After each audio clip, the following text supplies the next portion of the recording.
Amo Yum Yum the podcast. We put kufr and shirk on blast. Amo Yum Yum the podcast. Amo Yum Yum the podcast. Amo Yum Yum the podcast. We put kufr and shirk on blast. Amo Yum Yum the podcast. Peep this, your grave, you may be near it. Life's short, yeah, that part, so take it serious. Think twice, that afterlife should have you curious. Each week, that week's speech should have you furious. The same old same, all hail King such and such. You say hell, I say hell, get off is much to be desired. Khutbah should be fire, let's rouse the believers. Situations dire. Amo Yum Yum the podcast. Amo Yum Yum the podcast. We put kufr and shirk on blast. Amo Yum Yum the podcast. Amo Yum Yum the podcast. Amo Yum Yum the podcast. We put fitna and dhul on blast. Amo Yum Yum the podcast.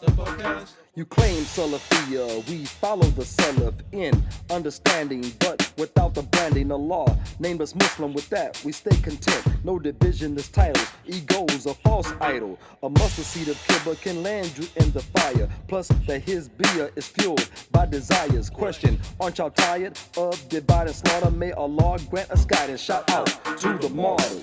Amo Yum Yum the podcast. Amo Yum Yum the podcast. We put kufr and shirk on blast. Amo Yum Yum the podcast. Amo Yum Yum the podcast. Amo Yum Yum the podcast. We put fitna and dhul on blast. Amo Yum Yum the podcast.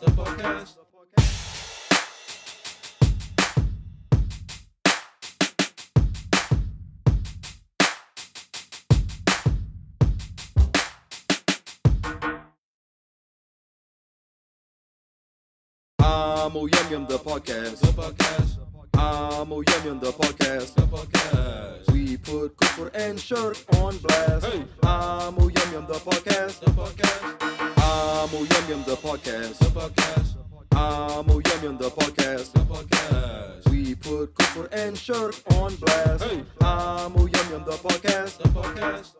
Peep this, your grave, you may be near it. Life's short, yeah, that part, so take it serious. Think twice, that afterlife should have you curious. Each week, that week's speech should have you furious. The same old same, all hail King such and such. You say hell, I say hell, get off is much to be desired. Khutbah should be fire, let's rouse the believers. Situations dire. Amo Yum Yum the podcast. Amo Yum Yum the podcast. We put kufr and shirk on blast. Amo Yum Yum the podcast. Amo Yum Yum the podcast. Amo Yum Yum the podcast. We put fitna and dhul on blast. Amo Yum Yum the podcast. You claim Salafiyya, we follow the Salaf in understanding, but without the branding. Allah named us Muslim, with that we stay content. No division is titles, ego's a false idol. A mustard seed of kibba can land you in the fire. Plus that his beer is fueled by desires. Question, aren't y'all tired of divide and slaughter? May Allah grant us guidance. Shout out to the martyrs. Amo Yum Yum the podcast. Amo Yum Yum the podcast. We put kufr and shirk on blast. Amo Yum Yum the podcast. Amo Yum Yum the podcast. Amo Yum Yum the podcast. We put fitna and dhul on blast. Amo Yum Yum the podcast.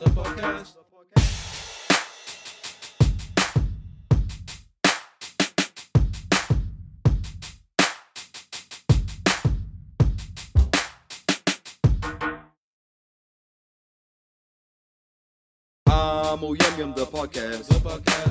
Amo Yum Yum the podcast. We put kufr and shirk on blast. Amo Yum Yum the podcast. Amo Yum Yum the podcast. Amo Yum Yum the podcast. We put kufr and shirk on blast. Amo Yum Yum the podcast. Peep this, your grave, you may be near it. Life's short, yeah, that part, so take it serious. Think twice, that afterlife should have you curious. We gotta be quiet now. We're talking about something serious. Assalamu alaikum, ahlan wa sahlan. Welcome to Amu Yum Yum, the podcast where we seek to cure the kufr infected by injecting the Islamic perspective. I'm your host. It's like Amu another Yum vaccine. Yum. Yeah, Amu Yum Yum. Injection with a vaccine. This vaccine is not even approved. And this guy, he about to get kicked off of YouTube. Anyway, so, and with our Amu that you all love to hate. I love him. I love him as a friend, not in any intimate way. Yeah. Not sexually. But Amu Yusuf. How you doing, Afi? I'm doing good, but Hisham says no invite. Like, why? He should have came. I'm like, you want to be the guest for tonight? Yeah, he's always welcome. Tell him to come now. Listen, come now. No, come now. Tell him to come now. He can catch us at halftime. Anyway, Okay. so Hey, before you say anyway, we forgot one thing. There you go. Always. Disclaimer. All right. The opinion of Ammu Yum Yum, the podcast, is based on Islam. Okay. Our intentions are to be correct. However, we may not always be right. Because we're human, right? We're human beings. We make mistakes, right? some of us are human beings. Yeah. Others may different concept, but these are are ours. Can I read that in Malayalam? Maybe try. Mama did a lemon, I'm a yum. But the podcast is lemon. You're just making up, man. On Islam, I'm a human being. You're speaking like Apu, Lima, man. That's not even These Malayalam, are man. ours, Malayalam. What's his name? That client of yours? Is that from Sunny. Sunny might be getting upset now. Ibrahim. What's the other one name? Oh, Ibrahim was still from Malayalam? George. Oh, wow. They named themselves after presidents. Because they want to fit in, right? They want to fit in. They would have fit right in. Right. So they went from Hindu to Catholic, so they weren't losing their idols. Right. So Random. We lost. What do you mean? 5 players. Remember, I said last game we started 4 I thought we were players? talking about you missed your laptop today. I don't care about that. So that's called Mac shaming. Mac shaming? Yeah, you get canceled. Really? I left my laptop at home, so now we're using his. Yeah. So now he's trying to Mac shame me. Yep. I like that. So Mac technically, I can sue him. shaming. Yep. You know what? I'm gonna sue him 30 years later and me too him. Oh, that'd be nice. Yeah, but me That's too. like a business plan. Mac 2. Yeah, business plan like Mac 2. What kind of Mac you think they'll have in 30 years? So I can sue you for it. Probably a transparent. I don't know. Yeah, like invisible. Transsexual Mac. Probably It's gonna be an orange. Yeah. It's gonna go from Mac to orange. From apple to orange. Apple to orange. Yeah. Because you know. Trans fruit. Gender. What is it? Mac fluid. Yeah, Mac fluid. Yeah. It's not the PC. Yeah, it's not a not PC. the Android. It's a fluid. It's gonna be like a drone too. So anyway, so we started with 4 kids last week. The 5th one came like 3 minutes into the game. We lost by 1 point. That wasn't the reason we lost. You know, one defensive move, one free throw, we would have won. Okay, so a lot of mistakes, but the kids played beautiful. This game, all the same 4 were there. That same 5th player showed up about a minute before the game starts. So he really didn't get a warm-up. So we lost by 6 points, 27-21 championship game. It's crazy. Like I kind of went off. Now, I didn't go off on the kids. I was addressing them and their flaws in the game and things that we work on. So they can learn and not. So I tell this one kid, the kid that came late, the one that came a minute before the game, same kid, right? I said, I know you don't drive, and his mom was standing right there. I said, I know you don't drive. It's not really your fault. I said, you guys call yourself athletes? I said, you're supposed to tell your parents, we gotta go. Yeah. Mom, Dad, how many minutes are away? We're 20 minutes away. Okay, we gotta go. When they got 25 minutes for the game start, we gotta go. I said, that's an athlete right there. Yeah. I say, and he's double dipping. He's playing for another team too. He's playing for another basketball team called the Panthers. I told him, I said, son, The Black Panther. this is your king. So anyway, is this your coach? Anyway, so I said, son, sister, and he's the owner of the team. Yeah. You know, since my injury, I'm helping Okay. other team. I don't do my own team because it's a lot of work, especially with my trying to remodel my home and stuff. So anyway, I'm helping this team I call Mac Hoops. So This kid, who is the nephew of the owner of Mac Hoops, is playing for another team. He's double dipping. And I told him there's no problem with double dipping. I say, but whatever you're learning over there, I say, it don't benefit us. I say, since the first day I met you, son, which was probably 3 months ago, I said, you have not improved. Now I'm telling him because of his parent. I say, you don't come to practice and you come late to the games. I'm talking to his parent, but the parent's behind me. I'm talking directly to that kid. Yeah. I say, you need to push your parents. I say, I bet if some of y'all say, I don't want to go to practice, I bet your parents say, okay, cool. I said, none of y'all should be telling your parents y'all want to come to practice, and none of y'all parents should be saying cool. Yeah. Because you don't get better. And I said, if I'm yelling at you because I got to project my voice because the crowd is loud. I said, if I'm yelling your name all the time, it's because I expect more because I see the potential in you. Yeah. I said, so don't take it personal. I say, I'm going to keep yelling until you hit me in my mouth. Then I'll stop. Well, actually, if you take it personal, then you're beta. Beta boy. So Yeah. anyway, so Beta patterns. These are 12-year-olds, you know. So Come on. Back home, 12 years an adult. yeah. Oh yeah. They go to the field. Yeah. You know, they. You got to work. You got to work. You know. Yeah. Yeah. If at 12, if your father passed, A'udhu Billahi min Dhalik. If your father passed, you would still keep the household going at 12 in Muslim countries. You know what I'm saying? But here, beta. Here, even like 30 years old, I don't know how to even change the tire. Man. Yeah. Actually, I've seen it once. It was hilarious. This brother, mashallah, is like genius in like studies. Oh yeah. So one day he calls me. I said, "What happened?" He didn't want to tell me. He knows that I'm gonna make fun of him. Oh yeah. I come and see him. Guess what? You know when you change the tire, you put the what do you call it? The jack. What is it? What do you call that? Yeah. thing? The lug wrench. Lug wrench. Right. So usually this is the car. Right? You put it this side, right? Yeah. Right. So you can do it this way. Oh yeah. You know what this guy do?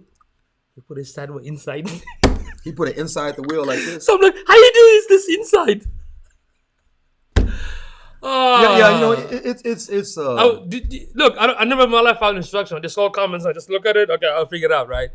Can you at least look at the instruction? I mean, really? You had to put no, bro, the other way. Crazy man. yeah, that's wild. I hope his wife know how to do it. Somebody got to change the tire. Yeah, man. Yeah, I mean, you know, it's not above a woman to change a tire. Yeah, you know. She want to do it softly. So anyway. I'm gonna go nothing. for it. You have nothing. I'm fine. What's poppin'? What's popping? Yes. The topic. El subject. El subjecto. El subjecto. El موضوع. Modua. El موضوع. The subject. Yeah. Modua. Yeah. Not موضوع, the other موضوع. That's. How you spell this one? ألف لام ميم واو ضاد واو عين. Meanwhile. Yeah. Mau. Yeah. ضاد واو عين. Dod. Yeah. Ain. Wow. The other one is Dal Ain. No, ضاد واو and عين. موضوع. Subject. Modua. Yeah. So the other one is spelled the same way. You think about the hadith. Yeah, but the other one is spelled the same way, but at the second wow. Yeah, but it means something different. There's no second wow on this one, right? Modua. There's only one wow. Yeah. Okay. Yeah. See, caught you off guard, man. You're like, what? Ever. That's you need to study Arabic. Ever. Yes. Man, I fell off, man. I started good this Ramadan with the Arabic. I started good. I gotta fell continue, off. man. Look, I speak Arabic my whole life.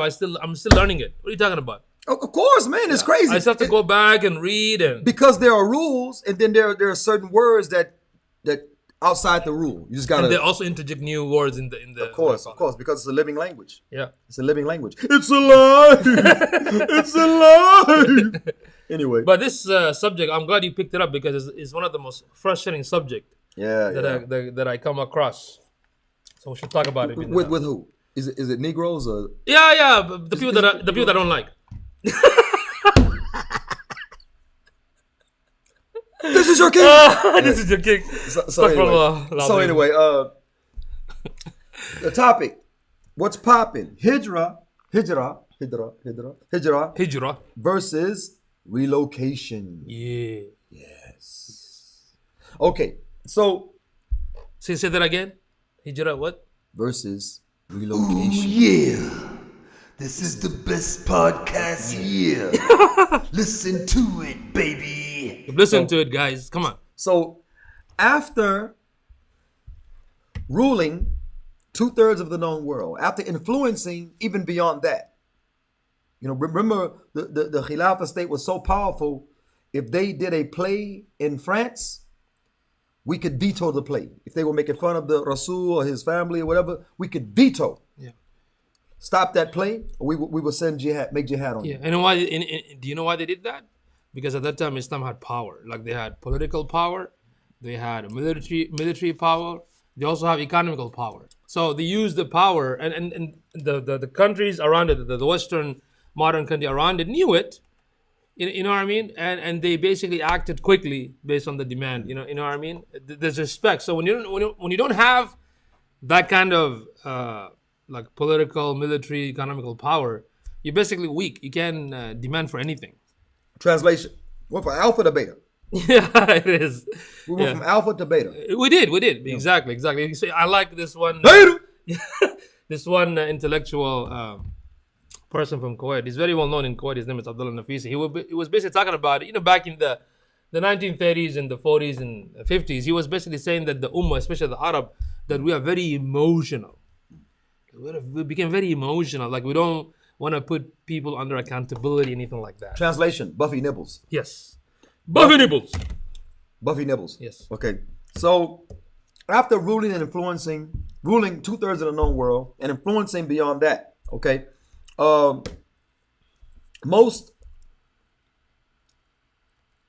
oppressed individuals, because we're talking about Hijrah, okay? Yeah. Our oppressed and non-conformists, see, not just the oppressed, but those that dare speak the haqq toward a dhalim. Yeah.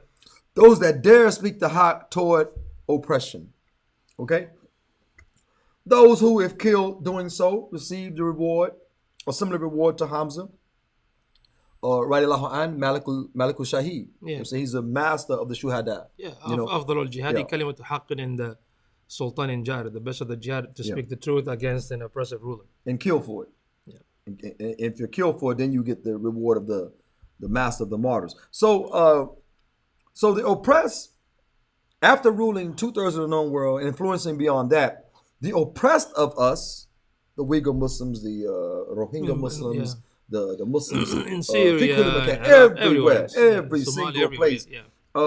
We have no place to go. Imagine that. Imagine you look at a place that has a high like California, have a high homeless population, but they have so many empty homes. Imagine that. Yeah. High homeless population, because Skid Row has extended now. Skid Row is not just Skid Row; it's really extended. So you have a place with a high homeless population, but so many homes. See, it doesn't make any sense. The Muslim has a high homeless, oppressed, migrant population. Okay, from Philistine, from Yemen, from Syria, from everywhere, Somalia, China, Somalia, Yeah. everywhere. We have a high migration population, a high oppressed population, and we have so much land, we have nowhere to go. Imagine that. Well, and you know what's even worse? We have so many Muslim lands. Yeah. Like for example, when the Rohingya Muslim and when they were getting genocidal, tortured and killing and whatnot in Burma, of course it's right by Bangladesh, my country, right? So the prime minister, the idiot, right? She didn't want to allow them to come and live in Bangladesh. Her excuse was we're already overpopulated, or whatever. Yeah. What kind of lame excuse is that? You know what I mean? Imagine the Ansar did that to the Muhajirun. Right. Imagine if the Ansar did that to the Muhajirun. Right. So I'm like, really? So using that excuse, like economical excuse and whatnot, I'm like, it's all nonsense, So when the United Nations puts some pressure, now she started like accept. But where they put them in a close to like Cox's Bazar in that Chittagong area. But even if you go there, because our friend Muhammad Shiraz, he goes there to help the needy Muslim, and you can see the conditions just like a HUD houses and stuff like that. Not a good condition either, but at least they're running away from death. You know what I mean? So fear of Allah didn't move her. Yeah. But fear of UN criticism. Yeah. Moved her. Of course. Yeah. Oh, okay. And not just that woman that rules Bangladesh, yeah. she bears witness there's only one UN, and that Biden is its messenger. The sad thing, if you look at the Muslim land, it's funny, Muslim land, especially the Saudi, the one that won't even allow to stay because they have these stupid rules and regulation against non-Saudis that make it very difficult even for Muslims to live there. And they have a huge land that is empty, man.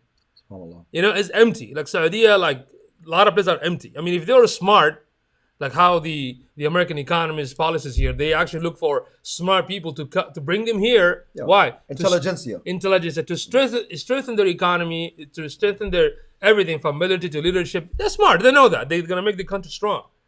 But those The Khalifa in Egypt warned Ferdinand and Isabella in Spain. Ferdinand and Isabella, Christians, Crusaders, they invaded Spain, who ruled almost 900 years, 800 years plus, some say. And they invaded Spain. yeah. Okay. And they wanted to expel the Jews there. They wanted to expel the Jews there. So they say, get out. The Khalifa in Egypt wrote to Ferdinand and Isabella and said, are you crazy? The Jews make up your intelligentsia. Yeah. You don't expel your intelligentsia if you have any plans for the future. Now, this is twofold. For one, it's showing how much we protected the Jews We under, took them in, under our actually. rule. Yeah. About the rule to So protect them. two, it shows that the Muslims recognize the intelligence of the Jews. Yeah. Okay, in that particular area, because in Spain the Jews flourished. Israel cannot match what Yeah. the Muslims did In Spain, for the in Jews in Andalusia, Spain. yeah. They cannot match. The best any honest Jewish historian will tell you the Yeah. best we ever done in history was under Islamic rule in Spain in particular. Yeah. Okay, and everywhere else, but you know. And there are many positions of power in the educational sector, in the government sector, and in society as well. Yeah. Right, because the Muslim, again, Islam doesn't care about your faith. He just only cares about that you're going to be lived under the nizam of haqq, you know, the system of justice, you know. Exactly. So, nevertheless, we talk about the intelligentsia. So America likes to import intelligentsia. Yeah. That's why what's his name? Louis C.K. Right? Yeah. One of my favorite Me Too comedians. Comedians. He got Me Too. So Louis C.K. said, I am a subtle racist, basically. He say, if I go in a hospital and I find out that my doctor is an Indian, I'll be like, very good. I mean, we need more of that. Yeah. You know, like that. He say that's like a subtle racism because he feels good that his doctor is Indian. He feel like he'll get better care. Yeah. You know what I'm saying? He feel like he'll get better care and stuff like that. So, and because America likes to import intelligentsia, you know, they import them. They treat them very well. They allow their family members to come over. They do a lot of things to get the most intelligent people from other lands to migrate here. Yep. You know what I'm saying? Yeah, because I forgot this. He's an American-Japanese scientist, very well known. I just forgot his name. He did this talk, like, you know, like intellectual debate, whatever. And he was saying that America's secret weapon is HB1 visa, all right? Because they bring all the smart people in, and it's kind of smart if you think about it. I mean, it's very smart for American politics to do something like that. They don't do it because of humanity and love and compassion. And, because they don't care about this stuff. They care about how to be politically strategic, economically strategic, and, you know, basically strengthen your country, right? Country. That's what they're doing it for. Open up the comments. So the comment. The comment. Yeah, just in case. Okay. Inshallah. And if you're watching this, keep sharing. Okay, inshallah. So again, our oppressed have no place to go, although we still have lands, technically. They're not ruled by Islam, but we have lands, we have homes, let's say no lights, no water, no gas, so on and so forth. And people are still homeless. It's better that they light a candle at night than to be in the element. But anyway, so this is our condition. And I mentioned the nonconformists with the oppressed. Why did I mention the nonconformists? Because if you dare speak the truth, then you are going to be oppressed. If you speak the truth, you're going to be oppressed. So now everybody's leaving because they're oppressed. And you speak the truth. Maybe you're not doing so bad individually, but you dare speak the truth. Now you are traveling with the migrants. Okay. So anyway, it's funny. This is remember, these migrants are leaving Muslim lands and not having a Muslim land to go to for refuge. Like he mentioned Bangladesh, they turn them around. Crazy. So the only spaces we are allowed to speak, quote unquote, haq and openly are lands of kufr. Only in the kufr lands. It's amazing how Allah rewards the speaking of haq to a dhalim. Even you get if you're killed, you get the reward of like Hamza, the master of the martyrs. Okay, Allah Ta'ala tells us, man yara, if you see, you know what I'm saying, man yara minkum munkar, you know what I'm saying, whoever sees a munkar among you, that first you try to change it with your hands. If you cannot, if you don't have the authority to do so, the ability, then you speak out. And if speaking out doesn't change it, then you hate it in your heart. Now, what does it mean hate it in your heart? You're waiting for opportunity to speak out or change it with your hands. Because it's cyclical. You know what I'm saying? It moves. So the situation changes, then you can change it with your hands. Situation changes, you can speak out. You don't have to necessarily hate it in your heart, just stay silent. But when you hate something in your heart, what does that mean? That means that you're going to see my facial expression. Yeah, you're going to see it. If you look at the hadith, it says, فَلِغَيْرُ بِيَدِهِ فَإِنْ لَمْ يَسْتَطِعْ فَبِلِسَانِهِ فَإِنْ لَمْ يَسْتَطِعْ فَبِقَلْبِهِ, with his heart, which means some ulama even said that mean dua. وَذَلِكَ أَضْعَفُ الْإِيمَانِ. That means that is the weakest of the iman, that you just make dua. Like nowadays, we make dua for everything. That's why, like the situation happened like in Syria and Palestine. All we do, dua first, right? Dua only. Dua only. And if you do take action, the action is not from Islam. For example, petitioning. It's practical. Yeah. Petitioning, marching, these are not the Islamic solution. Contacting the kuffar. Yeah. Excuse me, Mr. Kafir that started the war. Could you please help with the war? Yeah. Excuse me, Mr. Kafir that gives billions of dollars to Israel. Yeah. Can you please stop Israel? So it makes no sense because, again, the reason you're doing it because you're either not taught about this stuff or because you're ignorant. Maybe you don't know. Some of you do know, right? Yeah. But choose the easier road. The easier road, because it's much easier to do the virtue signaling, change the Facebook profile, change the Facebook profile, donate. You just feel good temporarily, then you go back to your daily life. This is actually kind of sick if you think about it. George Costanza called it masturbation. Yeah? Yeah. George Costanza from Seinfeld. Yeah. He called it masturbation. Yeah, because it's temporary, because you feel good and you're not going to produce life from it. It's a temporary relief. Yeah. But no life comes from it. Yeah, because if you look at it realistically, still things hasn't changed. Yeah.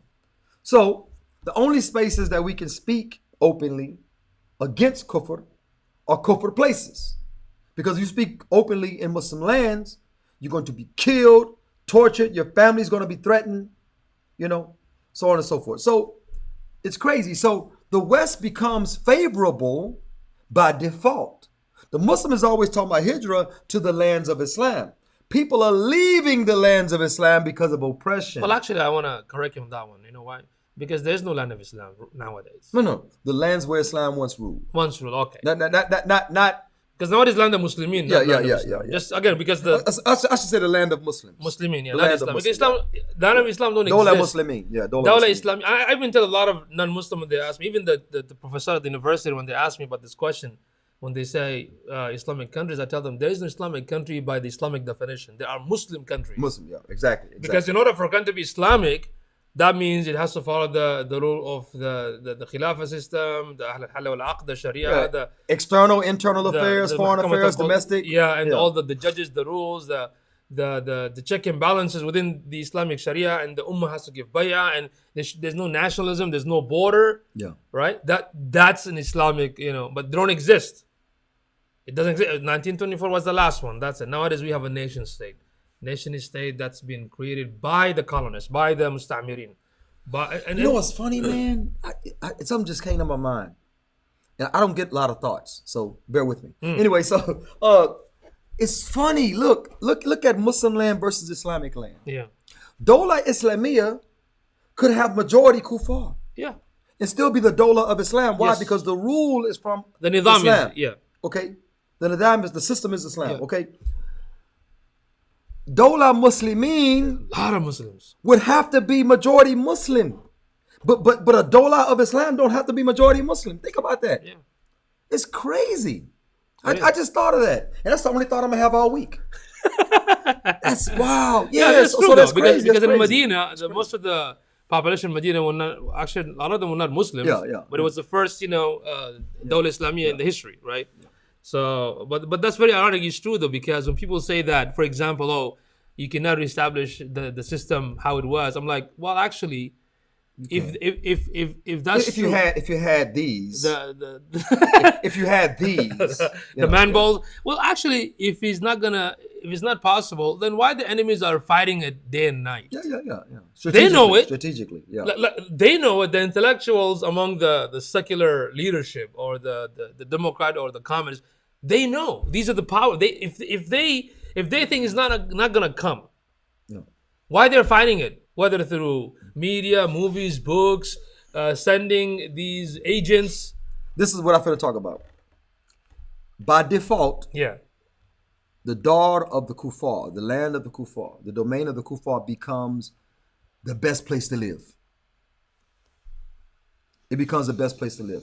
Yes, you hear the adhan. In Saudi, pretty soon you're not going to hear it. But anyway, you hear the adhan. That's beautiful. You hear the adhan. They got places in New York you hear the adhan. They got places. There's a place in Atlanta. I think it's a highly popular. I'm sure in Hamtramck and places in Michigan you can hear the adhan. Yeah. But because it's highly Muslim populated, especially with the beautiful Somalis. Yo, Lord. Anyway, so what happens is that you can hear the adhan. Ooh, yeah. Yeah. Anyway, so you can hear the adhan, but is that all that does Islam make? Is that all does Islam contain? Is just hearing the adhan? So by default, when you're talking about oppression and stuff like that, the dola of the kuffar becomes more favorable if you're a nonconformist that speaks to haqq, if you are oppressed and can't practice the individual aspects of your deen because of war and because of this and because of that, then by default, these lands become the more preferable place to live. Okay? Now, we know we're not saying Dar al-Kufr is better than Dar al-Islam. Yeah, be careful, Where is the Dar of Islam? Yeah. You got Dola Muslimin, the Dola of Muslimin, which also means that, you may not be able to practice a lot of your Islam again, enjoining right and forbidding wrong, which is the basic fundamental of Islam. Now, the default is, what do? They produce heck everywhere else around the world.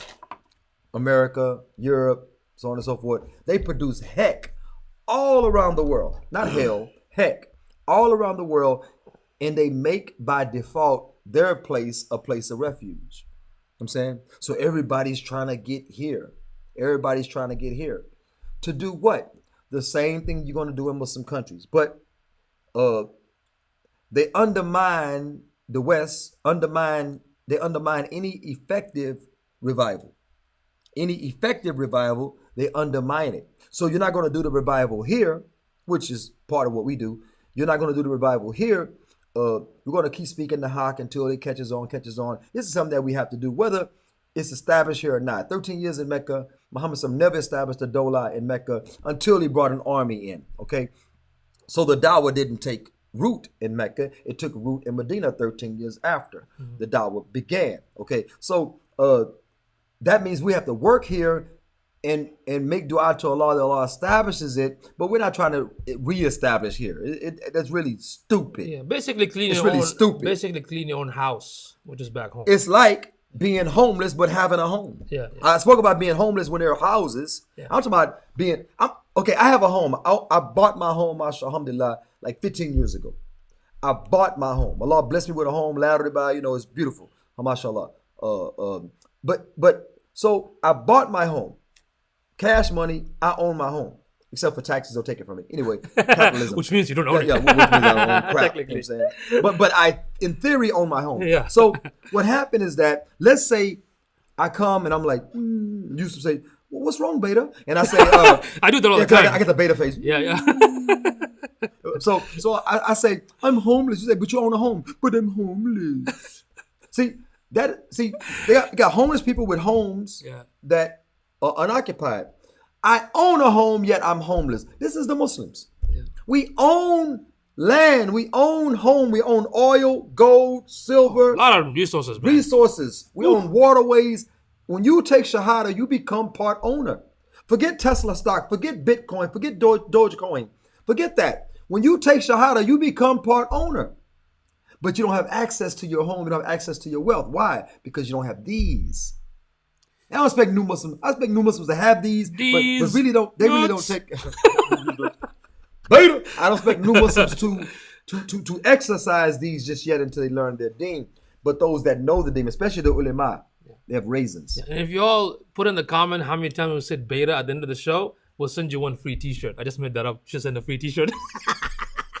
Beta offer. No, I'm just kidding. so anyway, so by default they make the Dar Kufr the best place to live by default. Why? Because you can talk in Islam. You can't talk about the Khalifa in insulting way. You can't do it. You can speak the haqq. You can speak the haqq. You can say he's an oppressor.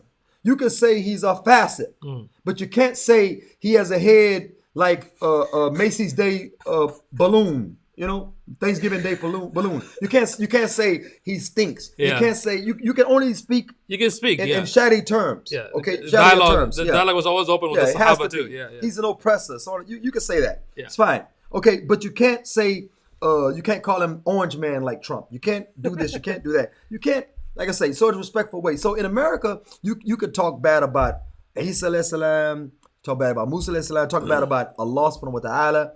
All that's fine in America. But you can't say nothing about LGBTQP. You know, can't say nothing bad about them. So there's no total freedom. Yeah. It's all selective. Yeah. You know, you have a bunch of liberties because every country has a bunch of liberties, right? You're following it through. Because if you talk about so-called freedom of speech, like in this country, I'm like, actually, no. I don't see any difference in Saudi, to be honest. Yeah. Because, it's like an illusion. Oh, I can insult the president, make you feel like you're free. But in reality, if you speak the truth, you can be actually in jail. There are many political prisoners in America that are in jail for like years. But look, check this out. See, it's the effectiveness of the speech. Calling Biden a child toucher, which is true. Yeah. Which is true. Fact check that. Yeah. I got a video of this dude. He said a 9-year-old looked like a 19-year-old. Yeah, recently I'm like, and nobody's throwing a fit. He's around a bunch of little black kids talking about how the blonde hairs on his legs stand up, and when kids used to like to rub his leg and watch the hair pop back up. He said that? Bruh, it's on video. Hurry up before they remove it. Maybe it's gonna be in what is it called? So anyway, you can call Biden a child toucher. It doesn't affect his political aspiration. It doesn't affect anything. Okay, he's probably at the G7 summit right now touching kids. So we don't know. We don't know. Yeah. Wallahu alim, child toucher. Anyway, so this is the problem. So you're allowed to just attack Allah subhanahu wa ta'ala, attack the Anbiya, alayhum salam. You know, you allow insult mothers, insult parents. mothers, everything. You can say the N word, but you can't say nothing against homosexuals. You can't say nothing against Jews. Anything that is degrading, you can do it. But anything if you're a homosexual Jew, you really protect it. Yeah, if you do anything degrading, you protect it, right? But if you do something, you can't do anything that's meaningful to change anything. No, see, any effective change, you're going to get a knock on your door. You know what I'm saying? From the men in black, you know, they won't be black, but they'll be men in black. Yeah, I mean, it's crazy because recently, did you read that article from Brother Daniel in the Muslim Skeptic where a Muslim parent sent one of their children to like a hospital because he was going through some mental problem. Yeah. Right, and the doctor was telling him that your son needs to be called daughter now. And the father, like, what do you mean? And so the parents don't agree with it, and now these colored people want to go after the parents. In fact, taking the Muslim kids away from the Muslim parents. Yeah. Look. Just kill me. You know, so that's what I'm saying. Now we can just kill me. We can do relocate. You know, move away from this place to another place so our kids cannot be taken away, right? I mean, you can use the linguistic hijrah in that sense, but not the Islamic hijrah. Yeah. So that's the colloquial speech, hijrah versus the Sharia definition of hijrah. It's two separate things. Okay. So the hijrah seems to Dar Kufr seems more favorable than Dar Islam because in Dar Islam people are leaving. The Dar Muslimin people are leaving because there are no Dar Islam. There was a Dar of Islam, then the borders would be fluid, they'll be open, and annexing would be what would happen. The people would not be leaving the Dar Islam like they're leaving the Dar Muslimin now. Yeah. I'm saying. Yeah. So anyway, there are two types: colloquial speak, relocation. Hijrah equals relocation in colloquial speak. Ja'far radiallahu anh led a band. Ja'far, free man of dignity from Quraysh, Hashemite, you know what I'm saying? Yeah. Hashemite. He led a band of freed slaves and oppressed people that had no societal protection to Abyssinia. Why?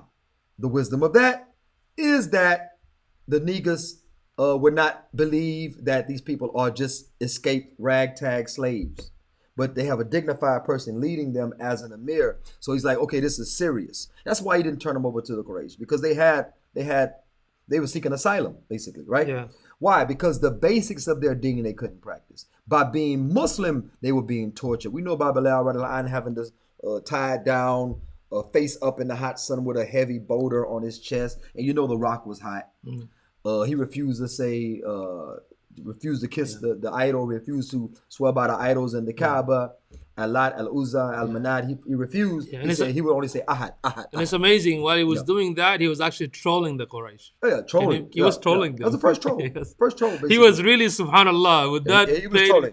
He was said, trolling them, yeah. Subhanallah. I mean, the torture. Yeah. The torture. You know, he didn't care. He didn't care. That's Yahuga. Anyway, so the two types, one colloquial speak, we have relocation. This from Mecca to Abyssinia was relocation. Why? To practice the farda'ain, the individual aspects of your deen.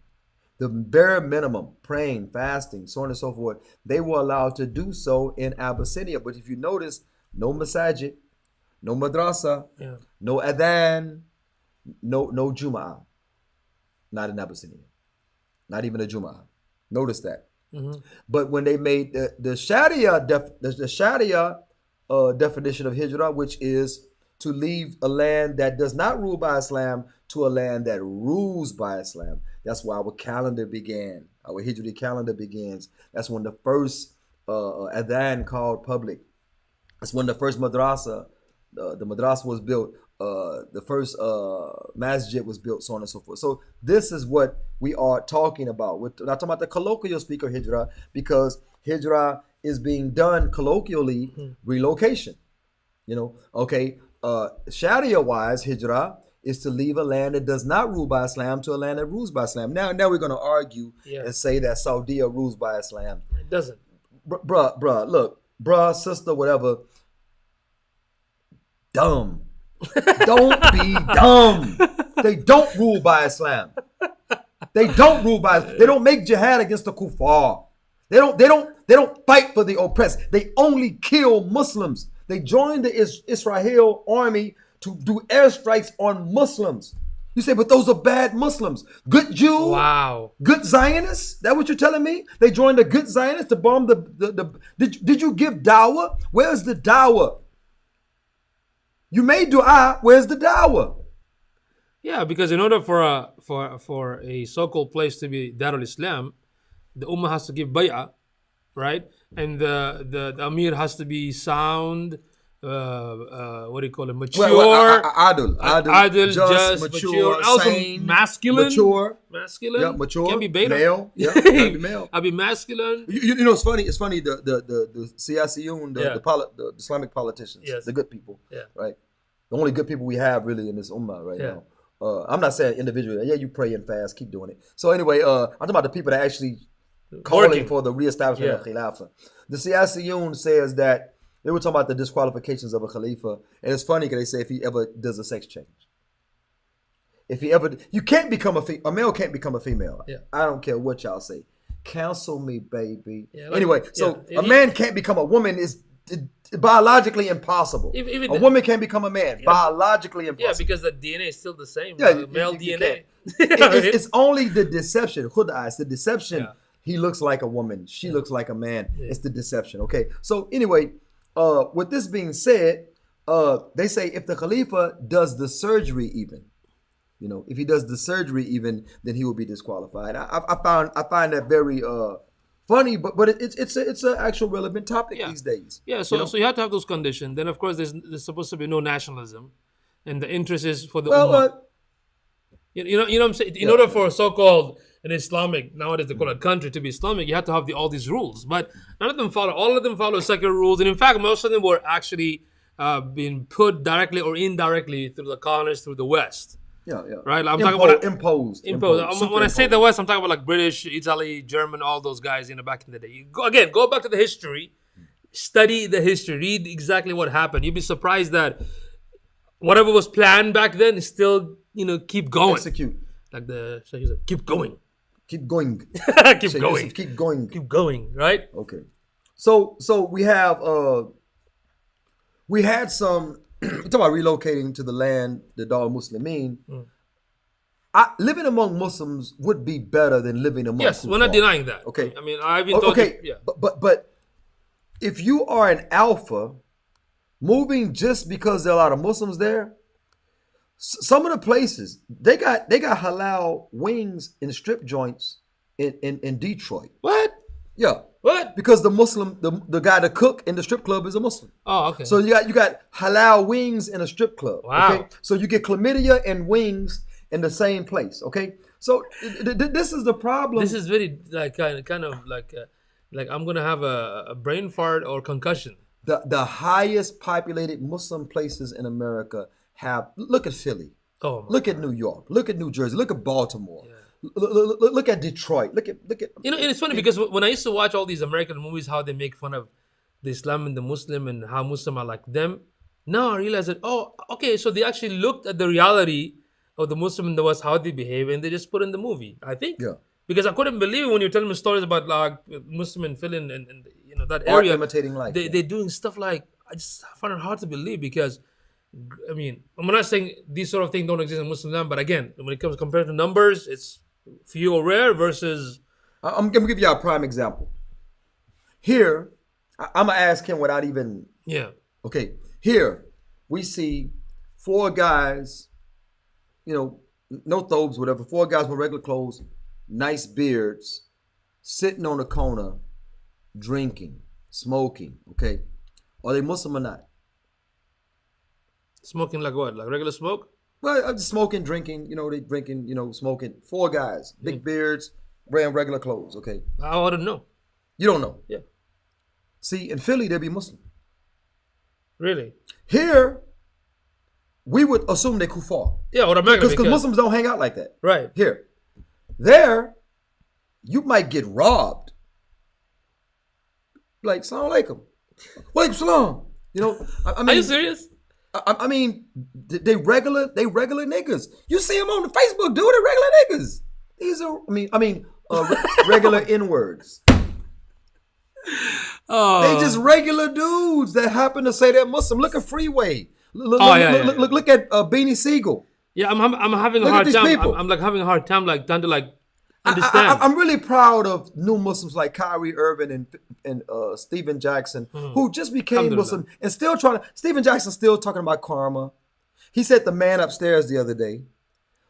He's working it out. I'm telling you, look, I'm not criticizing him because of that. He's working it out, and I'm not a celeb dude. Yeah. I'm not a money bag yo. His girlfriend looks like a money bag yo of trash. She's like a bag of trash. Look like a silicone Teletubby. Silicone Teletubby. Put makeup on a Teletubby. That's how she built. Oh my anyway, God. so this dude he make Jalsa this way and Saja this way. Oh, that guy.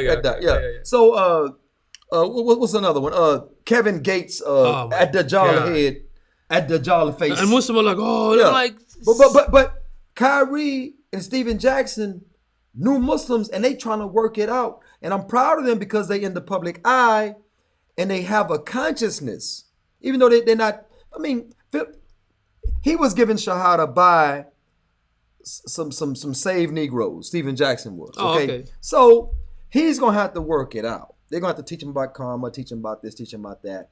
And I pray Eventually, step by step. I pray Allah you come across one of the Siyasiyun and one of the Shabab that would tell him that Islam is more than a religion. Islam is more than Arab clothes and a kufi. Yeah. And once he learns that, Stephen Jackson, he's going to be an imam because he is very intelligent and very vocal. But right now he's still working out that karma is shirk.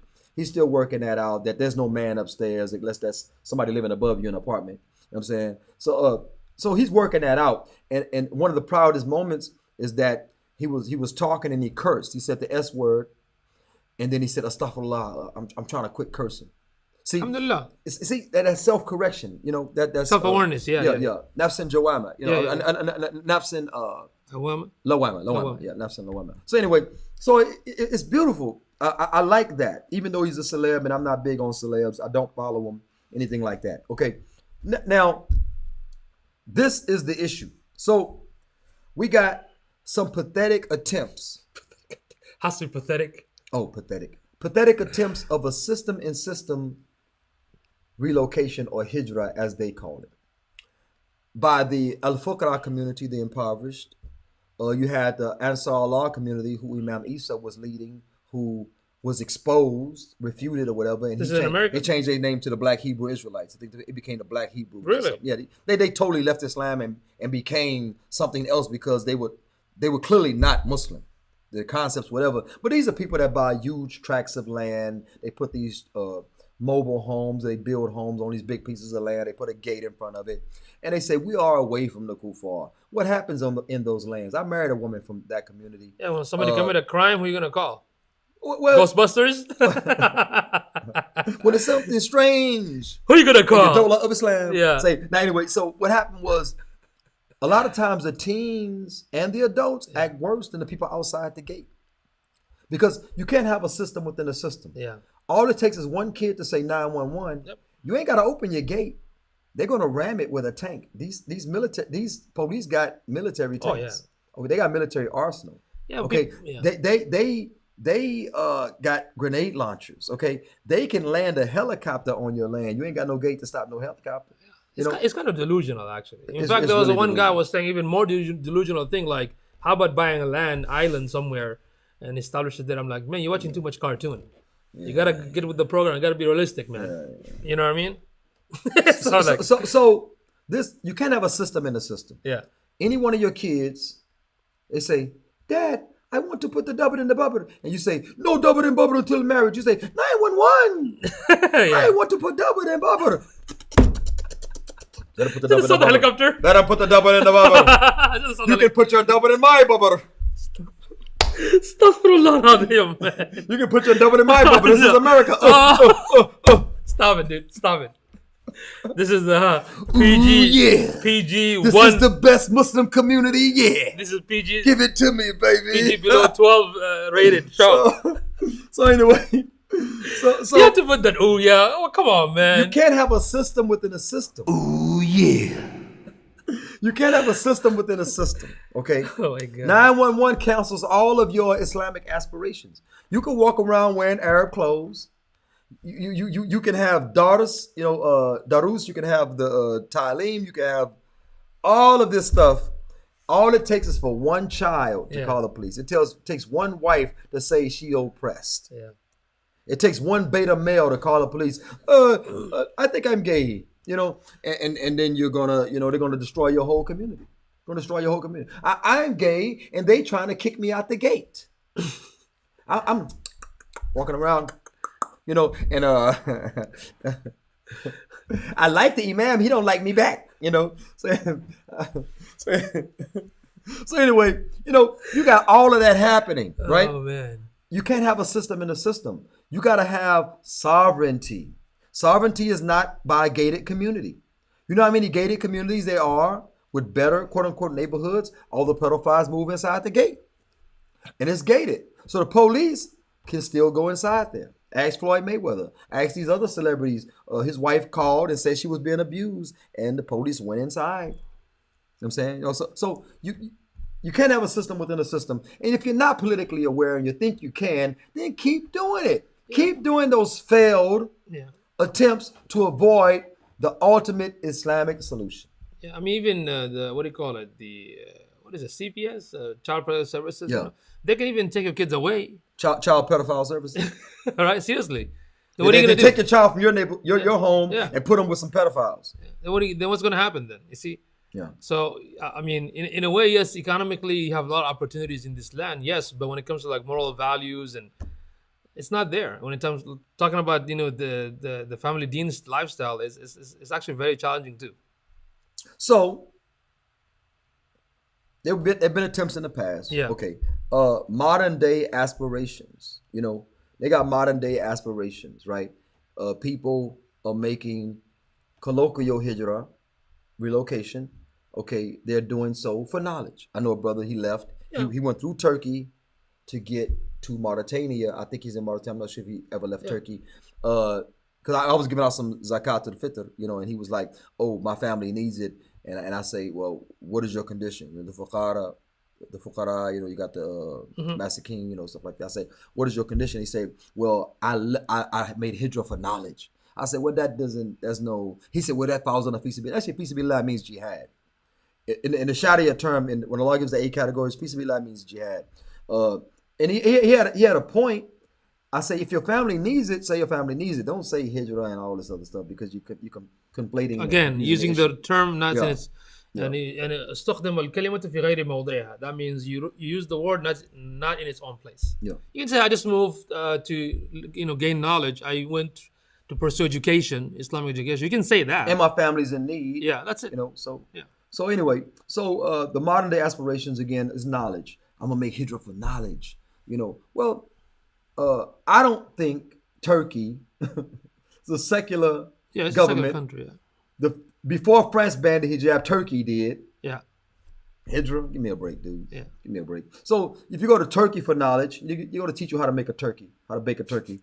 If you go to... They got a lot of good so-called like historical movies. Yeah, Turkish movies. I love it. Yeah, they have good ice cream, I heard. Anyway. I So, love ice cream too. Yeah. Very nice. So it's like... Very nice. Yeah. So... Very nice. Very nice. So they said knowledge. Okay, that's one reason people say they go for knowledge. Yeah. Okay. I had an opportunity to go to Jordan University. The brother told me that you go, they'll kill you. He said, you go and you speak like this, they'll kill you. So that's your choice. I decided not to go, Anyway, I should have went and got killed. Yeah, just take the knowledge and come back. No, to get killed. No, because when you get a degree, you get hired as an imam. The Muslims. Yeah, you get a degree. You're gonna hire as an You imam. can be a gynecologist. Yeah, you get hired as an imam and get paid. I can be sheikh of couscous. You can get paid a lot of money because you know why? Because right now you actually He ain't no imam. right. That's why. But look, I can be sheikh of couscous. Oh come on. Man. And I could be a sheikh. You write a book on that too? No. Take think it you out. write a book on I that. go to Jordan. I get a certificate. Don't matter what. I can get a certificate in the Shari and Sirah. I Yeah. get a certificate in Hadith. Everybody gets a certificate in Hadith. Yeah. Okay, so I can get a certificate, and I can say I only do couscous. So all the sisters come to me with couscous problems. Let me see. Move on, man. Move on, dude. Bruh, if you got a certificate, you can scam. Yeah, of course. Look at all these imams scamming, making 80,000, 180,000, 280,000 a year, paid vacation, they get a home. And they don't even come to the salah 5 times. On the Jummah and few They salahs. get a sheikh, assistant sheikh. I guess you call him shuk. So anyway, you get an assistant sheikh who actually leads the salah, right? The imam that leads the salah, and then you don't show up, and he don't get paid. He's volunteer. You get paid. He volunteer. He don't get paid. You get paid. It's a scam. Some places. Again, I said 1,000 times. Yeah. I said 1,000 times. The biggest scams in Islam today is get a certificate to be a sheikh or be a gynecologist. The 2 biggest scams. So anyway, knowledge. Okay. Better environment. They say it's better to be in this place. Okay. He's talking about safe environment. Yeah. Well, better neighborhood. If I I was born and raised in one of the roughest, biggest projects in San Antonio. They end up tearing it down, of course. So I was raised there, but there were better neighborhoods, okay? So if I go from my project neighborhood to a better neighborhood, did I make hijrah? Not in the Sharia sense, but colloquially, I relocated. That's it. It's Because natural it's better too. for my family, less violence. It's natural. No gunshots. Yeah. I mean, it's like that. Like my house. At my house, I'm in the hood, but I'm not in the ghetto. You're in the outskirt of the hood. I'm in the hood. So like, if you hear a gunshot, your first thought is that a gunshot? Now, if it is not 4th of July, sometimes 4th of July they go ta ta ta ta ta. They get the chopper and they shoot up at the clouds trying to make some rain, I guess. So anyway, so you know, Making it rain. So you'll hear like a shot. You don't know if it's a backfire or some loud something, door slam, but you'll hear something that sounds like a gunshot. Very seldom in my neighborhood. Okay, very seldom. Stuff like that. So anyway, but there are better neighborhoods than the one I was raised in. There are better neighborhoods than the one I live in now. And they keep building more and more new neighborhoods, gated communities, so on and so forth. So, you know, this is not hijrah. This is just relocation. Let's move into a better place. You can make, technically, colloquial, you can make hijrah from this neighborhood to that neighborhood in the same town. It's called Hijrah Dakhiliya. Yeah, Dakhiliya. Inside, Yeah. So this is what we're dealing with. We use this term hijrah too loose. Yeah. And we're trying to use it from a Sharia point of view, and it doesn't apply, man. You're relocating. You're relocating. You could say it's for knowledge. You could say it's for safety. You could say it's for better environment, or to raise children, so on and so forth. If you're going to live beta, make hijrah. Yeah, because the Hijrah. Islamic definition of hijrah, because linguistic definition means moving from one place to another place, okay? Like, to put it simply. But in Islamic Shari'i definition, it means to move from Dar al-Kufr to Dar al-Islam. Yes. That means moving from a land that ruled by non-Islam to a land that is ruled by Islam, which means if we have... Not adhan, not hearing the adhan, not walking around in Arab clothes. Right, so if we have Dar al-Islam, guess what? We are all kind of, I think, obligated to move to Dar al-Islam. You have to. Unless No, we the don't have Khalifa, unless the Khalifa says, stay where you are. Yeah. Now, if the Khalifa says stay where you are, then you're obligated to stay. The first people that Dar al-Islam needs, just like the West does, is the intelligentsia. We talked about that. The intelligentsia, the builders. I am of the intelligentsia. I can build a house from the ground up. I know plumbing, I know electrical. You need the scientists, the engineers, the intellectuals. The nurses, doctors. The one that builds society. Computer engineers. The build the communities, cyber security, so on and so forth. Like any state, you know. Yeah. You need a system in place, you know. And the Muslims will be obligated, and if you like cucumbers and lentils and garlic and stuff like they had in Egypt, like the Bani Israel had in Egypt, then stay in Dar al-Kufr. But if you can deal with manna and quail, Allah will feed you. Allah will feed you. Okay, Allah will feed you. If you don't want to, man, ain't no porn, you know, and you don't want to come to Dar al-Kufr, then stay there, yeah, stay your. You have the choice. Stay your low testosterone in Dar al-Kufr. You know what I'm saying? So anyway, what are some common? Lastly, what are some common? Hijrah, I mean, I hear this a lot. Like when people spots? say, like, I also hear that we have to do hijrah because things are getting worse. Let's say for the Muslim in the West, or you cannot live in the West, which is partially true because from Islamic moral point of view, it's very difficult, especially if you're raising kids, right? But I wouldn't use that term. We have to. Like, no.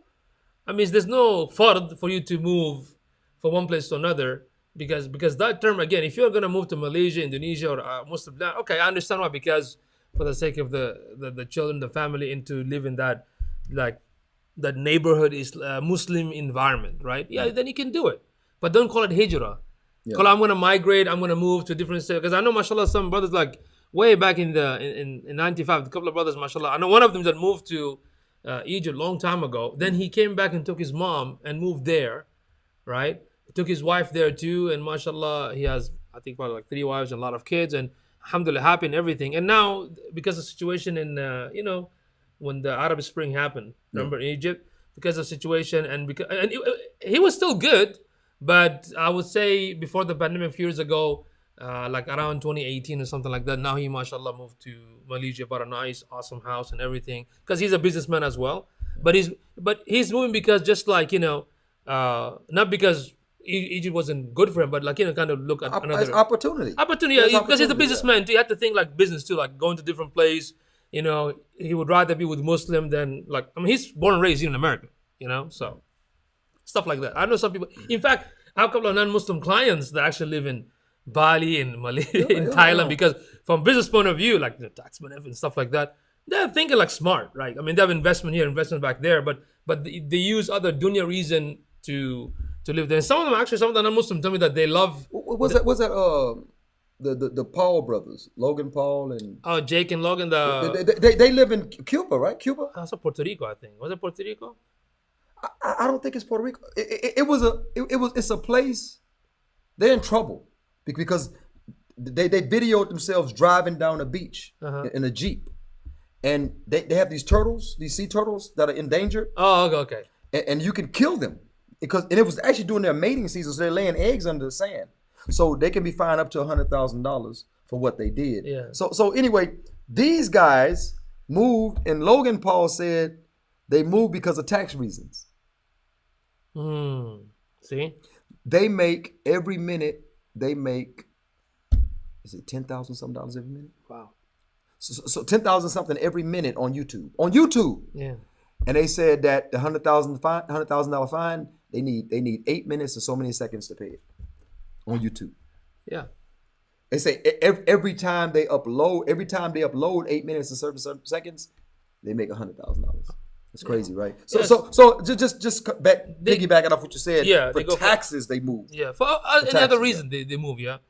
So they got the dual citizenship. Yeah. You know, and they're making money on YouTube, so they're technically making money where they are, not necessarily in America. Well, the thing with America is a bit tricky because if you're an American and you have a business overseas, you still have to report on your taxes. Did you know that, right? Yeah. That's why some millionaires actually, what do you call it? They left their citizenship, like they disowned their citizenship. Yeah. Because they don't deal with it. Renounced it. They didn't renounce it. They don't want to deal with it because what is it? I'm like your property. Wherever I go, I still have to pay a tax. Yeah. So stuff like that. And some of my non-Muslim clients, they said they love the Muslim environment, the family environment, that they're very nice, they're very family oriented, they have no issues, they have no problems, so they live in those land like that. Yeah, even Jada Pinkett Smith and Will Smith, they went to Turkey or somewhere, and they were out on the balcony, and they said they heard the adhan. They said it was so beautiful, and then she cheated on him again. Yeah, it is so stupid. Beta, not just beta. Will Smith's a beta, sadly. Very sad. Will Smith is hella beta. He cried. What did he do to you? You know the ridiculous thing about these modern Muslim women. You know what they do on social media? They share that stupid show. The Red Table is a dumb show. It's not a man show. Okay, I'm gonna say that. And you're gonna use her as an example, as a lesson. Look what she did. You're gonna take lesson from this. Bro, they A'udhu billah, man. Well, see, that's why I started the X Factor show, because it's so much to talk about. All right. And we would do it here. Yeah. And then we would do what? We would, man, let's not talk about that. Let's move to another subject. Then we'll do that a couple of weeks. I say, you know what? Let's just move it all. Yeah. Let's move it all over, so we're not limited. Right. We're not cuckold. No, it's a term. It is. To be cuckold. It is a term. It means you're limited. Yeah. You're limited. Yeah. You know. Yeah. Like Will Smith's. Yeah. Recently, I was telling this one brother, read that book by Dr. Robert Glover about No More Mr. Nice Guy. Yeah. So he picked it up and he was saying, man, it was like, I wish I read this a long time ago, because I said, yeah, everything I'm telling you is right there. This is how we are. No, I mean, not to digress too far, but Yeah. do you realize that good women listen to X Factor and listen to Kevin Samuels and listen to O'Shea Duke Jackson, listen to Joker, you know, listen to these other guys, you know, because the one that look, these I'm talking about good women. They're already good women. Yeah. They listen to these people. They like, what the hell are y'all talking about? You know, it's alien to them. Yeah. The manosphere. Yeah. It's alien to these women. You know why? They say, we're not like that. That's why we love you guys.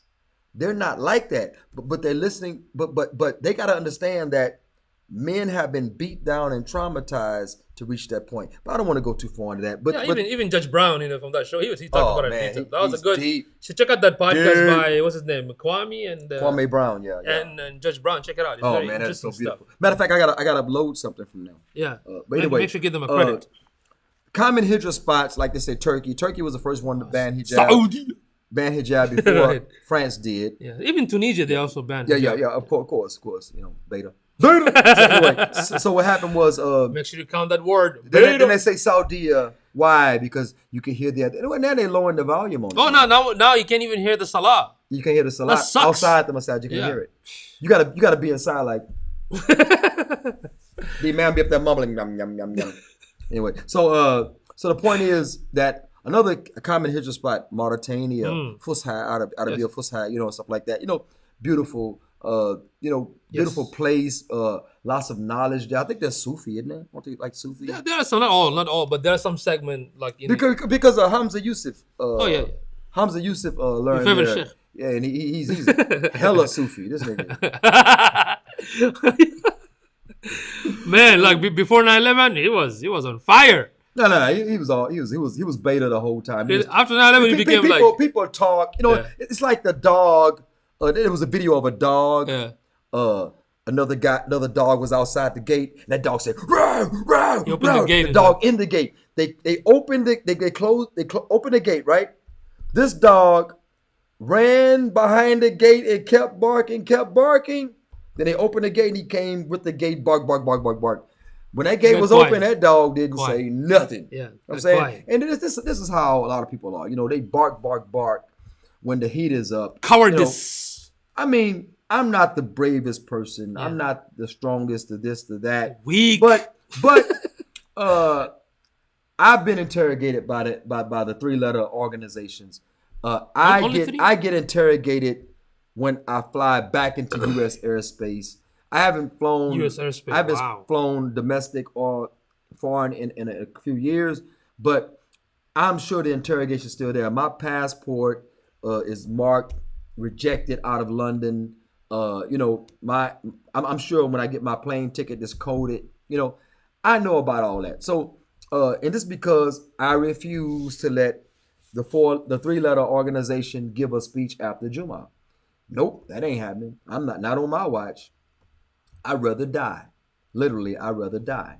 You know, I only got one life to live in this dunya, and Allah Ta'ala is going to raise me up and judge me. So I'm not living anymore in this dunya. I'm alive, but I'm being judged.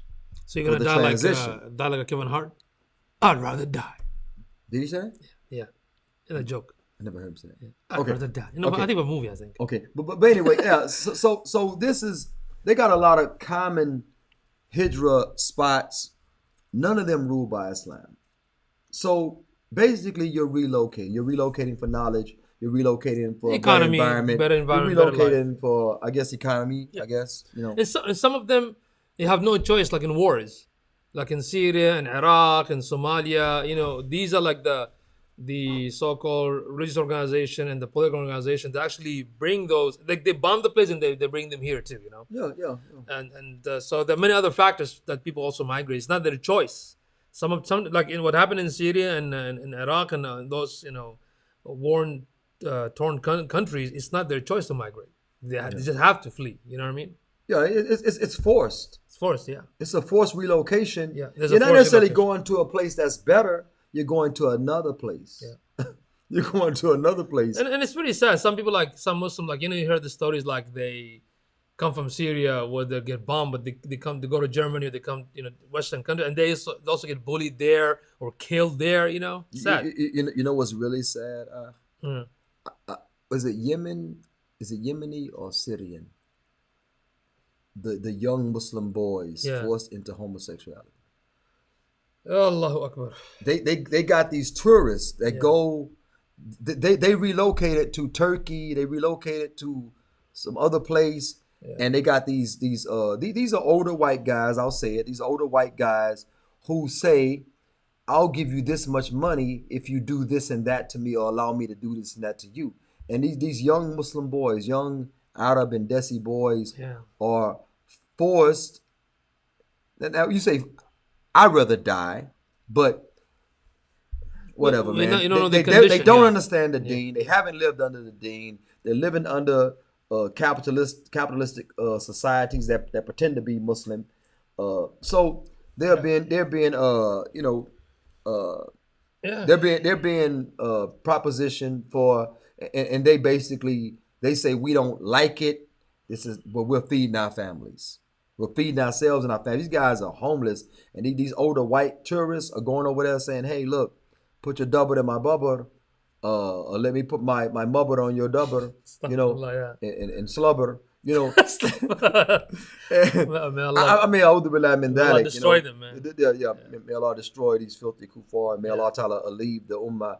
And this is what's happening, man. So you got a lot of these Hijrah spots that are really not necessarily better than the land you come from, unless you're forced out. Yeah. But if you leave Dar Kufr to go to Dar Muslimin, it's not necessarily a better existence for you unless you live a beta life. If you live a beta life, you don't speak the haqq, you don't criticize nothing. You can read hadith and interpret them that photos are haram. Yeah. But you better not say nothing against the photos of the king. Yeah. Okay? You can read hadith and interpret it that music is haram. You better not, when you walk into the shop, you better not say nothing about the music in that shop. You're going to be in big trouble, dude. So you're going to live a beta life. You're going to relocate to live a beta life. And if you are a hard-headed individual like me that's trying to find a back door into Al-Jannah, you know, you're going to say something, you know, and stuff like that. Like even my Moroccan wife, she used to always remind me, shut up, shut up, shut up, uskut, uskut, uskut, uskut. You know, she would tell me, shut up, shut up, shut up, stick, Majnoon, stick, Majnoon. She called me Majnoon. She said, Lam ta'araf, you don't know anything, you don't understand anything. Yeah. You know, she used to tell me that all the time. And she tell me, be quiet, don't say this about the king of Morocco, don't say this, don't say that. And I knew it was for her own family and her protection. You gotta be smart. The Mukhabarat, they interrogated me in Morocco. I don't talk about this a lot, but they interrogated me there. They want to know, what are you doing here? And they're not because I'm American. A lot of American black guys go there and marry these. Oh, Moroccan women are so fine. Anyway, so they built like Negroes. Anyway, so they built like Negroes. But anyway, so a lot of people go there, but they really took an interest in me. So they would have me down at the local police precinct, asking her family all kind of questions, asking me questions. Then I would go back. Then 2 days later, they want to talk to him again. You know, they like just on, man. And it gets really frustrating. At one point, she was like, let's marry. I'm going to marry, but I'm going to say, just give me an apartment. We're going to have some kids and you just visit back and forth. I say, I need to get you to America. I say, you don't understand what I go through. I mean, when we hit the U.S. airspace, everybody take out your passports upon, exiting the plane. Take out your passports and your ID. They want both. I would tell the person I'm next to, because I'm usually having conversation, talking about politics, whatever. So I tell the person I'm next to, I said, that's about me. He said, stop lying. I say, watch. So everybody get off the plane. I'm like in the middle, right? Everybody get off the plane. When they see me, they say, come with us. They walk away and let everybody else get off the plane. Don't bother. I look back and say, I told you. and that's what it is. So it gets frustrated. Now, I'm going to have kids there going back and forth. I'm missing flights. 6-hour interrogation in London. 3-hour interrogation in Chicago. This and that. And they want to know why London turned me around, why London rejected you. They want to know America. It's crazy, man. But now I'm going to have a bunch of kids there, a wife there. I say, no, I got to get you to America. I can't do this. I can't do it. Because one police in Chicago almost hit him right in his mouth. That's real talk. Negro. It's a Negro. I call him Officer Tom. Oh, my God. I call him Officer Sambo, Officer Tom. I say, you're bothering me. Yeah. I'm not. I say, you're harassing me. I'm not harassing. I say, what you think you're doing, Tom? His name, he probably named something else. I call him Tom. I call him Sambo. You said that back home. I wanted him. I wanted him to get his hands up so the camera would see him swing at me first, so I can dance with him. You know what I'm saying? Because I was there. And the prospect of having children in Morocco, and I'm going back and forth. It broke me. It broke me because I had children here already, and my objective was to get her here. Yeah. And one day I'm gonna talk about. But you made that decision because of those situations, right? Yeah. Because for me, for example, I actually like that option. I wouldn't mind doing it. You know why? Because I'm used to that kind of. I'm kind of used to that kind of I'm used to it. Yeah. So I can handle like a man, like a real alpha. So now I'm beta. Does that make sense? But I understand why you're saying that. It's a lot of hustle, a lot of trouble. London. For what? What YouTube channel you watch? Yeah. You like YouTube? Yeah. Yeah. What do you do? Yeah. Good day, So good day, you say, mate. Yeah, Yeah. mate. Yeah, mate.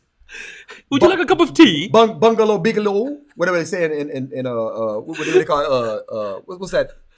Cockney. Yeah. Cockney. Bungalow Bigelow, yeah. YouTube Bungalow Bigelow. Yeah. I'm like, oh, that dude right there, another Negro. Ugh, I hate black people. It's like, Welcome to my world. well, I'm like this dude right here, man. Look, I should have pulled my American citizen card. I didn't do it.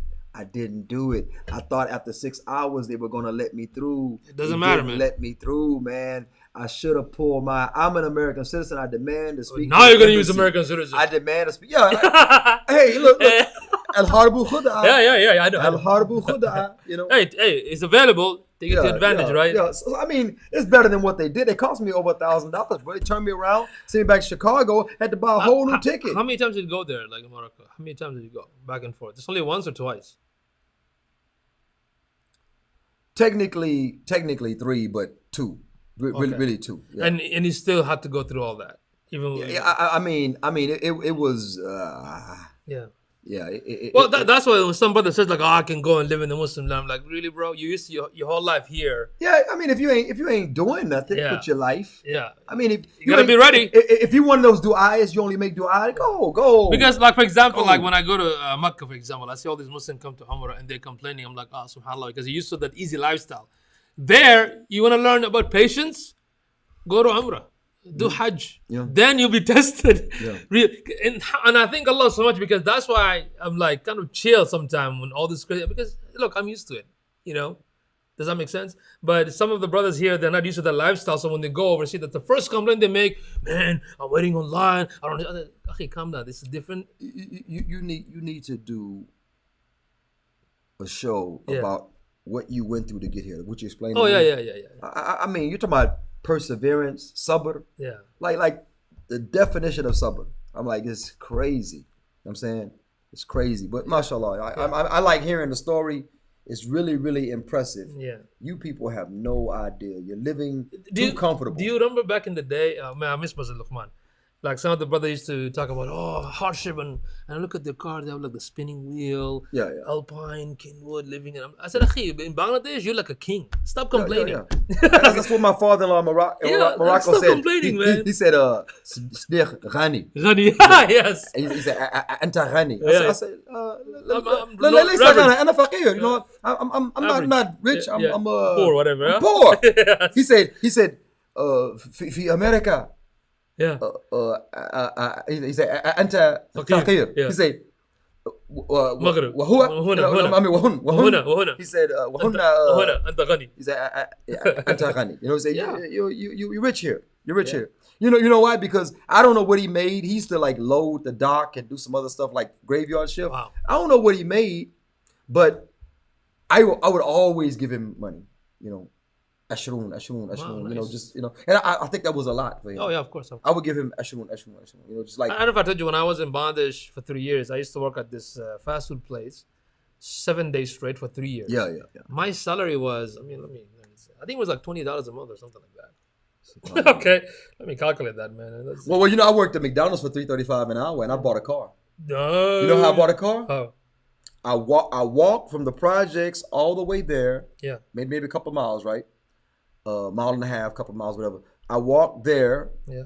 I closed that night, and I go back. I was taking people's shifts that wanted to go to parties and do all this other kind of stuff. I would take their shift, and I saved up $700 and bought my first car off of $3.35 an hour. Can you imagine?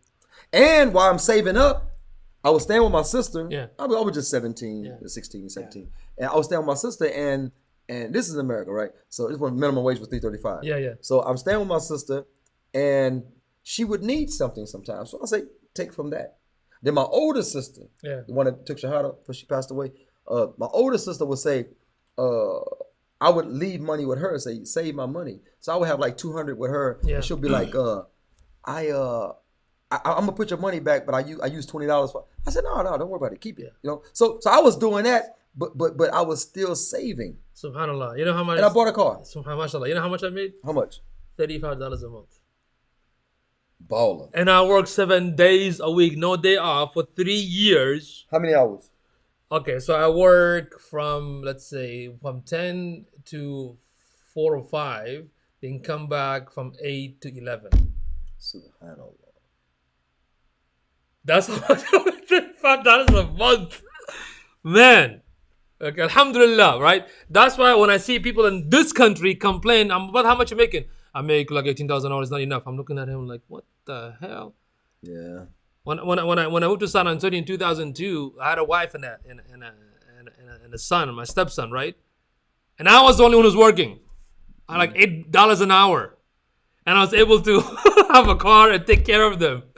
How much was I paying it back then?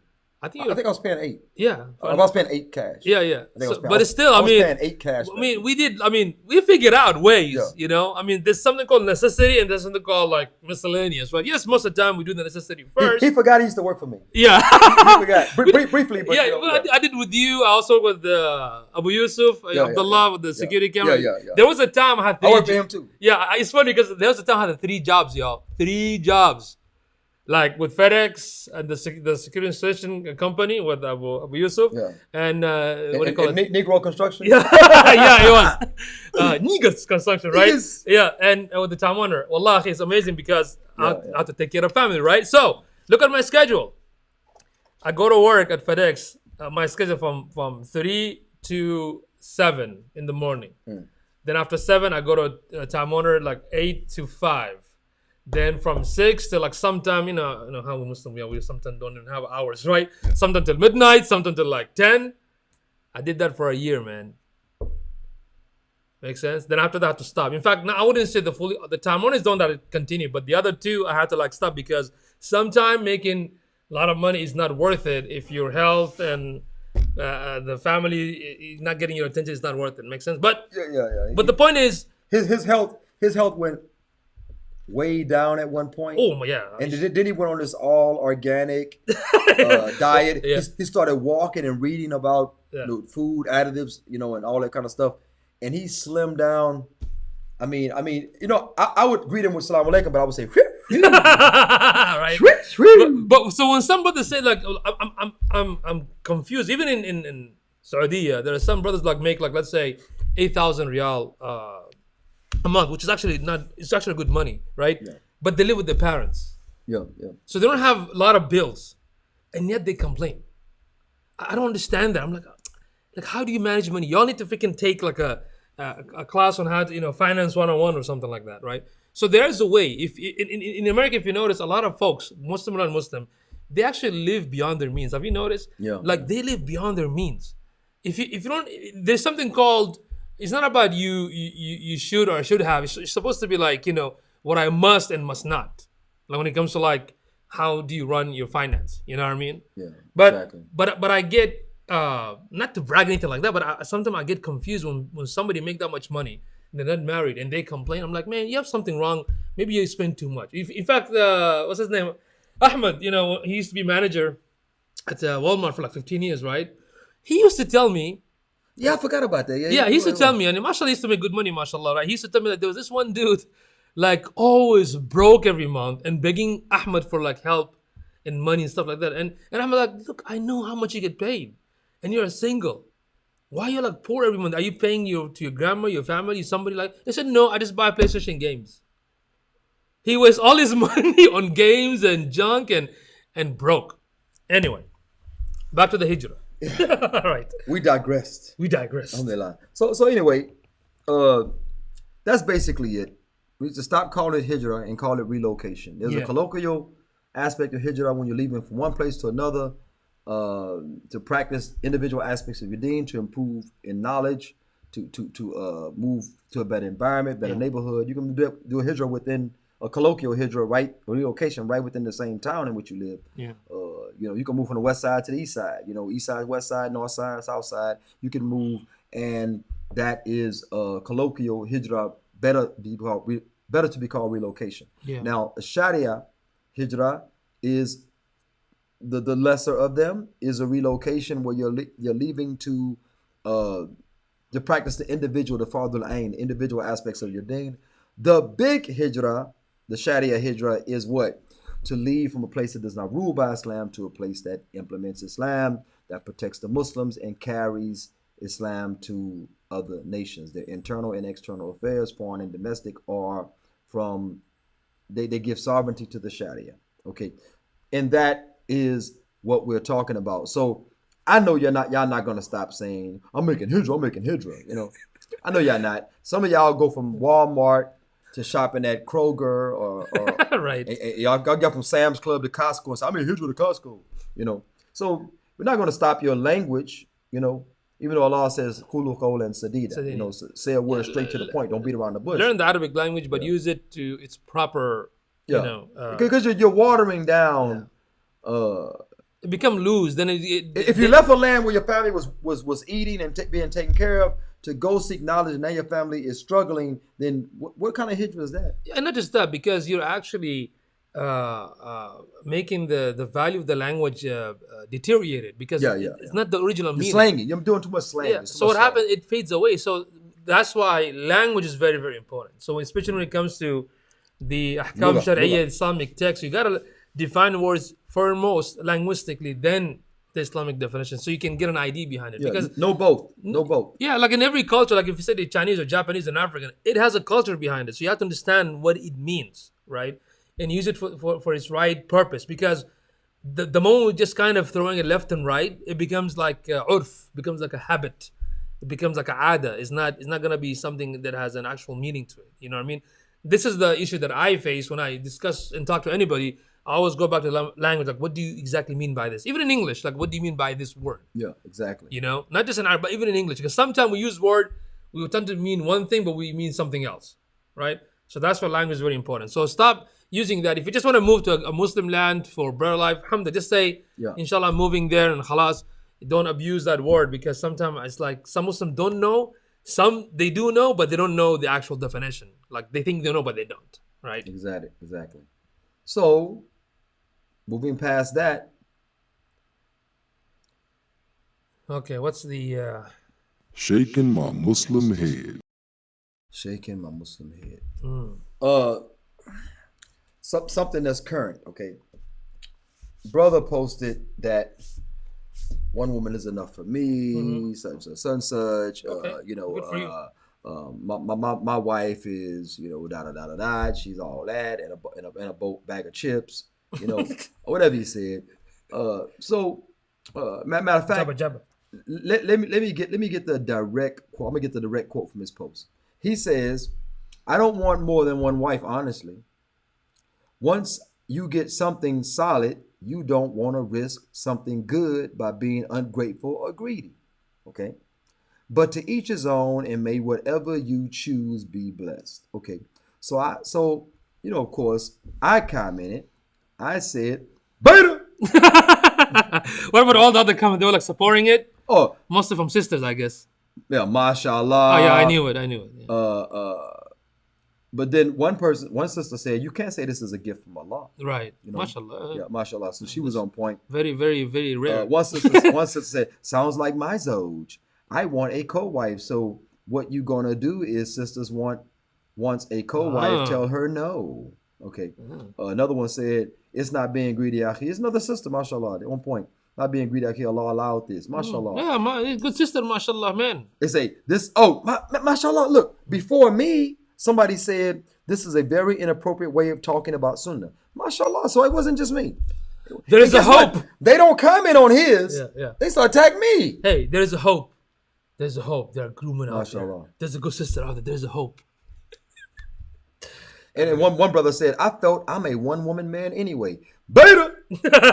Beta. Yeah. So anyway, yeah, it's crazy. So basically, I got attacked, and someone preceded me in saying this is like attacking the sunnah. And I said, you can't call this blessed sunnah, this beautiful sunnah, ungrateful or greedy, because that means Muhammad was the most greedy. Yeah. He had more than 4. Oh yeah, more than 4. Okay, so he says, "Don't put words in my mouth." It was a post. I said, pause. I said, "You mean words in your post?" Pause, man. People are saying you're interpreting. First of all, you don't translate ungrateful and greedy. Yeah. It means what it means Yes. in English. Yes. So anyway, That little issue right there. Look, like, bro. like I tell a lot of my business clients, before you post something, think. Okay. Well, that's hard. That's a hard one. But check it out, though. I would bet an Islamic bet, Yeah. which means that there's no chance of losing. Yeah. It's just, Yani. hyperbole. Okay. Yeah. So anyway, I would bet that his wife reads his posts. Of course. So he's doing that so he can beta up his wife. But men are watching you. Men are reading your posts, and they're like, beta. You know what I'm saying? So, yeah, men are reading your For real, posts. we're gonna give out a T-shirt. Yeah. First come, first serve. Yeah. Let us know how many beta words we said. So anyway, this is the issue within itself. So anyway, look, if you want to please your wife, tell her whatever you like. You can even practice khud'ah, with your wife to make her feel good. God look fat in this dress. Now, reality, she looks fat in all her dresses. Okay, but because the white lie is allowed in the deen, that's what we say. Yeah, you don't. But hey, if you want to be a strong woman like you all claim, stake it. Look, just work out. Take it on the chin. Yeah, just work out. So if she says, "Do I look fat in this dress?" Reality says, "Yes, you look fat in all your dresses. You make even your small dresses look fat." But in your speech, you have to be soft and accommodating. So what do you say?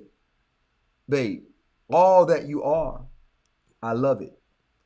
Every dress I've seen you wear, you make the dress look better than the advertisement. You can You can say any of that. You know you're lying. Anyway, so but you can tell her, babe, no, you don't look fat in the dress. And then you go to SeaWorld and then get stuck. And you can't find your wife. They got a yeah. Hey, that's my wife. Oh my God. Me, I tell her straight. I don't care. Man, woman, I tell you straight. Nah. You don't tell your wife that, man. You don't tell your anybody. Wife that. I'm straight. You don't tell your wife. I'm a gangster. Yeah, you don't tell your wife that. Not this guy. He's nice. Yeah. He's gonna bring this guy to respond. He's gonna grab me like you talk in the scene. I'm gonna pop in the scene. I'm gonna say what I'm gonna say. Comments, inshallah. Yeah, my brother from Makkah says Assalamu alaikum. MashaAllah. Good luck and God bless you all. And he's laughing. Barakatuh. Probably laughed at the fat joke. Probably laughed at that. So anyway. Yeah, he was saying he said tell Amu Yum Yum that in Saudi some people from Jeddah, they get drunk, then after that they go to the haram to pray and stuff like that. Oh yeah. You gotta go. You gotta go. You gotta go. When you gotta go, you gotta go. You go from the haram to the haramain. Oh man. So that's it for the day, y'all. Thank you for tuning in. Yeah. We kind of went long, but I think the conversation is fruitful. Inshallah, you learn from it. If you don't learn from it, beta. Anyway, so hey, if you can guess how many times we said beta, Yeah. the one that gets the closest to it, Yep. free T-shirt, free Amo Yum Yum T-shirt, Yes. and I'll send you bonus an Islamically T-shirt. Just tell me what color you like. Ooh, that's a nice T-shirt too. Yeah. Tell me what color you like, because as soon as my Moroccan fez gets here and my glasses get here, I'm gonna start. You can sign up for TikTok, right? You can still do TikTok. I think so.